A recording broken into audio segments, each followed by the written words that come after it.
علیکم ورحمۃ اللہ وبرکاتہ. محترم څنګه کړی ده چې څوک وایي چې څوک نارینه اولاد نه لري، نو بیا کوئ دا خبره وکړه چې که ماته خدای اولاد راکړي زه به د رسول الله صلی نوم کېږدم، نو خدای به نارینه اولاد ورکړي.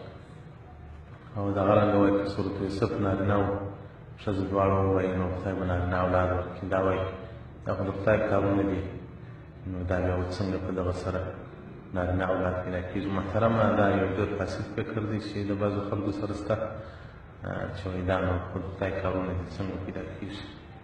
دا د وهابیانو عقیده ده، دا د پنجپریانو عقیده ده، دا د ځان څخه لرې کړي. په دنیا کې الله جل جلاله اسباب رااستولي، دا اسباب دعاوې رااستولي دي، دواوې رااستولي دي، په دې کې څه مشکل نشته، خو هغه رب یې نارینه کوي، ته په نسل نارینه کولی، خو دغه یو ذکر وي اوراد.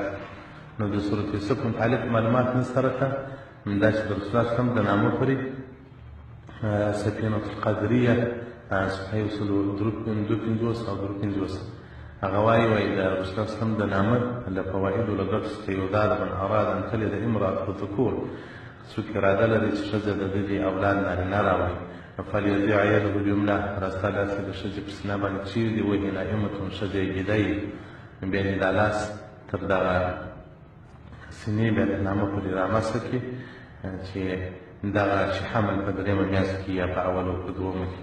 نو درې وارې دې دا وایي: اللهم ان كنت خلقت خلقك في بطن هذه المرأة، یا رب که ته چېرې په دغه ښځې په نس کې هغه یو مخلوق پیدا کړې، نو فکونه ذکرا که چېرې وجود د ده نارینه سي، نو زه به د احمد صلی الله علیه وسلم د احمد نوم کښېږدم بحق محمد صلی الله علیه وسلم، رب لا تذرني فردا وانت خیر الوارثین.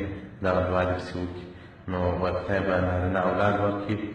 دا ډېر مجرب شوی ده او ما هم تجربه کړې ده.